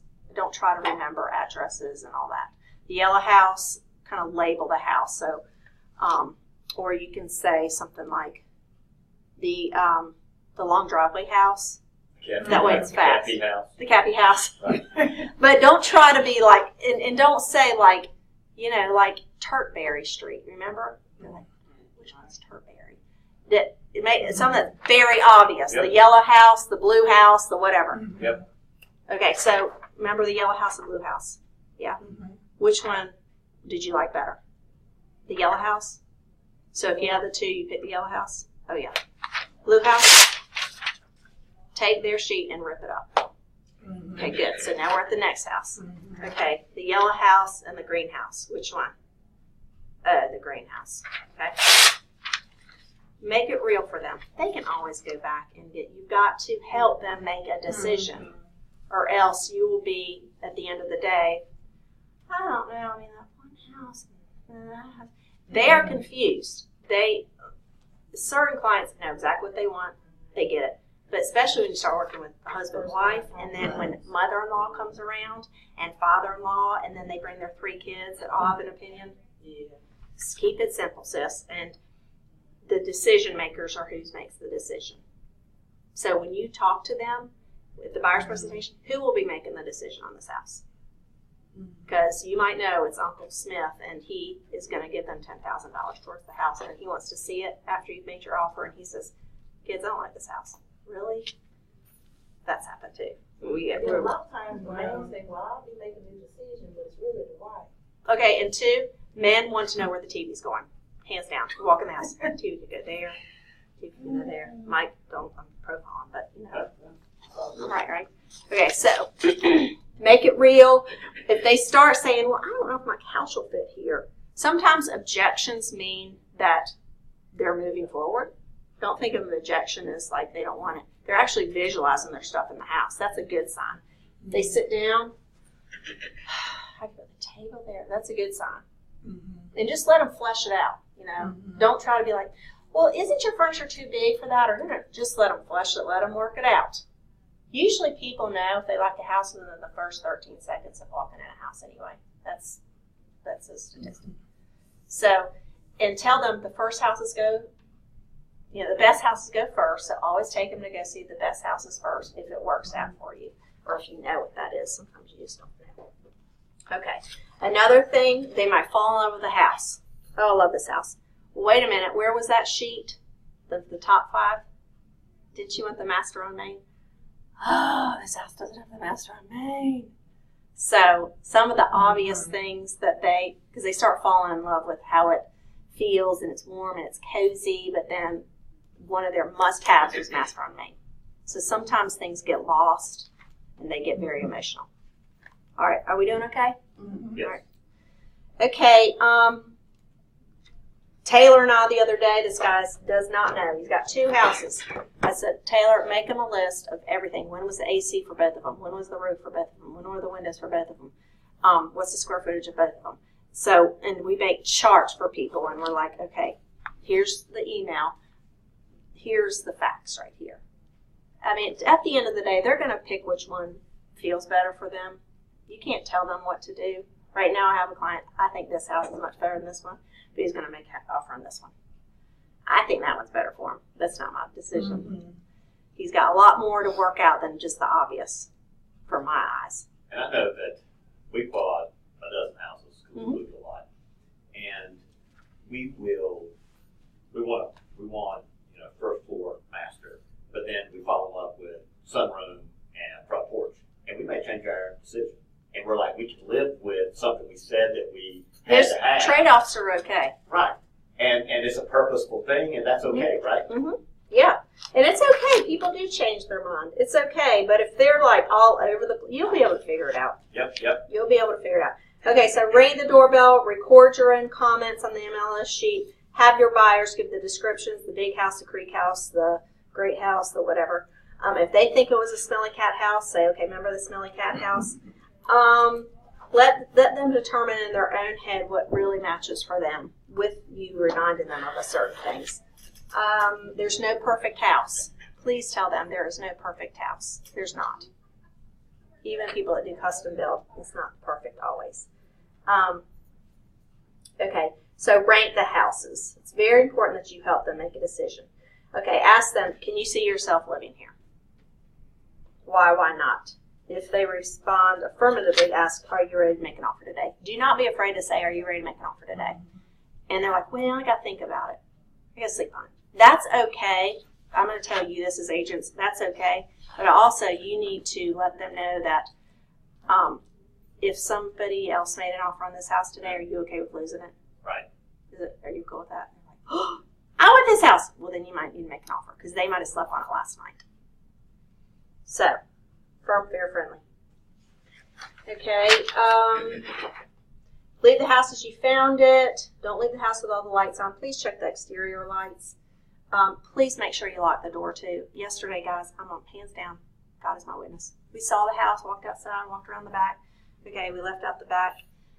And then my client was like, are you not going to lock the front door? I'm like, oh my gosh, I'm so sorry. I left the door wide open because we exited out the back. And I had on my mind, we got to go to this next house. He's taking too long. It happens. We did not leave the property, but he said, are you going to lock the front door? That was an empty house too. That would have really bit my butt. Okay, certain MLSs don't want you to leave your card that you've been there. I think the Greensboro MLS is a little funny about that. The Winston and the High Point, they're okay with you leaving the card. And what's the point in that? Just to let the seller know you've been there. It's just a little, or you could say thank you or whatever you want to do. You just got to put your name out there. Yeah, you can put your name out there, whatever you want to do. You don't want to say, great house, call me if you need any help. Because that listing agent is going to come after you. Yep. Okay, so again, focus on the benefit of the feature. Don't say, oh, it's a large yard, because to them they might be saying, oh, that's too big for me. But you might be thinking, oh, everyone likes a large yard. Say, it's such a nice yard. It's a place for your kids to play soccer. The dog can run around, all that kind of stuff. Great place for entertaining. Okay, we love it, but we haven't seen enough properties yet. Mr. and Mrs. Buyer, my role as your buyer specialist is to help you make a decision. I'm helping you with the pros and cons of each house. Are you willing to lose this home if somebody else is going to make an offer? That's the whole part of somebody could have been sleeping on it the night before. Alrighty, moving right to the loan. Decision-making process, I think we've kind of gone over that. Pros and cons. Okay, let's just say you've just exhausted it. You're done. They're done. They can't find anything. It's just kind of feel like you're not getting anywhere. They're all over the place. 3 bedrooms, 5 bedrooms, master room, main. That's kind of like a timeout. And this is a nice, on page 27.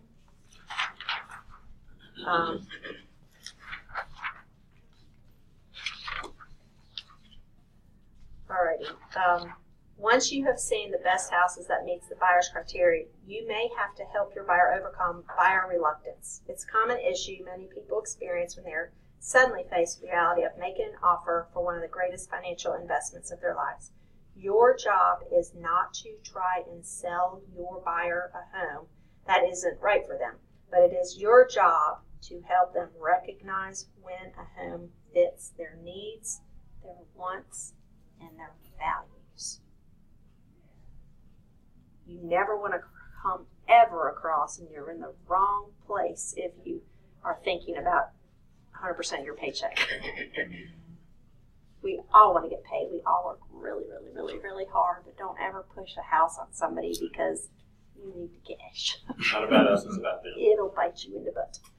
So you want the house that fits their needs, their wants, and their values. When buyers are sure they like a house but are reluctant to take the next step to make an offer, reassure them that the simple step in making an offer is not as binding as they might think. It's not going to cost them anything to make an offer. It's not. What they might experience is if her offer is accepted, then, and they like it, and they're ready to move on, they might lose their due diligence money. They'll lose their due diligence money if the offer is accepted. But they have that whole due diligence period to pull out or not. Yep. So you never know till, because some people never bought a house for it's been 10 years and they're scared as you know what, because they feel like if they get in it then. But make an offer, and we'll see. All right, this is something, and we're about done here. What if the price drops?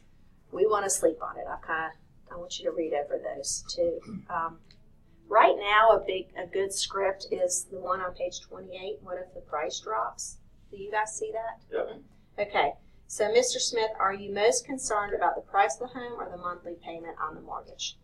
Most of the time, it's the monthly payment. Okay, guys. So say, okay, the monthly payment. I would have to agree with you. So let me ask you another question. Do the interest rates generally go up faster than prices come down? What do you think? Okay, so basically what it's saying is, let's say you have a $200,000 house. All right, so home prices would have to come down 10% to make up for the 1% rise in increase. So if you're looking for a $200,000 house, do you think interest rates might go up 1% before that house comes down $20,000? So basically what it's saying is 1% can be $20,000. And right now interest rates are kind of heading up, so they're going to lose $20,000 leverage, I guess is the best way to say it. So they don't need to be waiting for the house to lower in price. That's my point, because interest rates, if they go up, there's $20,000 right there. Does that make sense? Yes. Okay. All right. And this is the bottom line. At the end of the day, this class, the objective was help them find a house, help them make a decision. Get to the bottom line. Mr. Smith, what you're looking for does not exist. So we have to there's 3 things that we can choose from. You can step into a higher price point. You can adjust your expectations, or you can step away from the home buying process for a year and see what happens. What is the best course of action for you? Because if these exhausted, there's only 3 options. They can table it, you can bump up your price range, or you can change your expectations. Because you know, and if they're willing to adjust their expectations, do a new search. If not, recategorize them to a lower priority buyer and stop devoting your showing time to them. Keep them on a campaign and tell them to get in touch with you if a property eventually comes on the market that they like to see. Okay?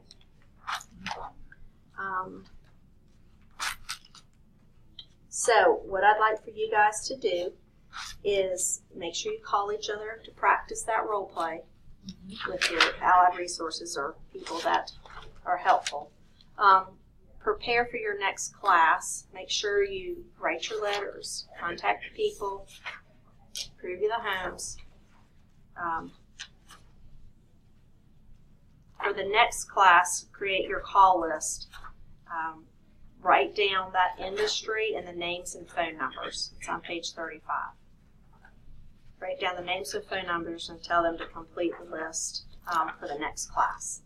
And you kind of did that a little bit today. But I want you to read through the rest of your material. Please read through it. It's lots of good stuff. And practice, because think of the best athletes in the world. After a while, your talent wears out is practice. Just because you have a great personality is not going to make you an awesome agent. After a while, that wears. You've got to prospect. You've got to lead generate. You've got to practice your scripts. Do you guys have any questions? I hope you've learned a lot. We have. And if you have any questions, there's my information. I don't claim to be a pro on anything. I think probably in 2.5 years, I think we're up to about 60 transactions I've had. They're all different. Once you've done one, don't say, "Ooh, I got this under my belt." Almost. Yeah, you get better with like the paperwork and all that kind of stuff and kind of what to say, but they're all different. Their title searches are all different.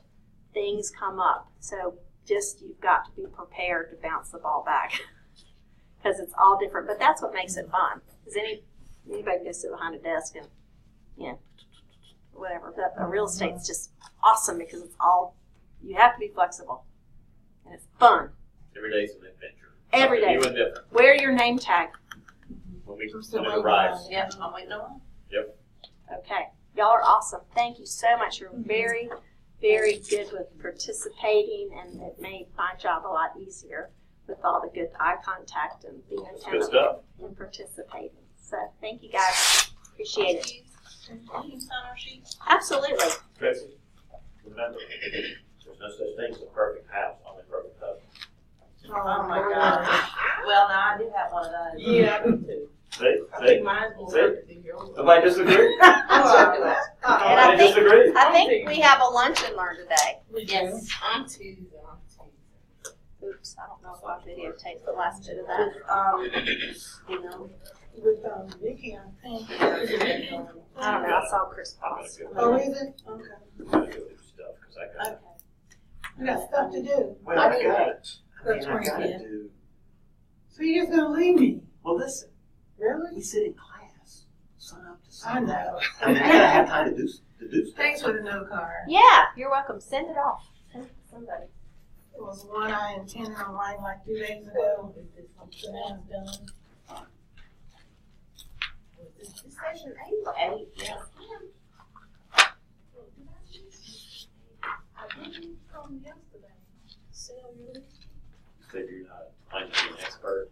Yes. Someone told me years ago, an X is a has been, and spurt is a drip under pressure. You don't want to be an expert. I don't want to be an expert. Plus, they say a professional. So we'll be through next Friday, right? Yeah. Good. You gonna stay for lunch and learn? Whew. What are we learning about? Maybe Everything. Let's do next Friday. I'm just gonna go home and work on my checklist, work on some technical stuff, and then we'll start. If any of y'all want to see my buyer's presentation, I'll be happy to show it to you. Oh, great. Okay. My office is Okay. down that way. And I don't have the evaluations, but get one from Kayla. They're right there. Oh, yeah. I'll pass them out. Oh, thank you. You know how to handle us here. Yeah, we got it all together. Yes. You Did got you it all, turn that on? you It's got still this all recording. figured out. That's what it says.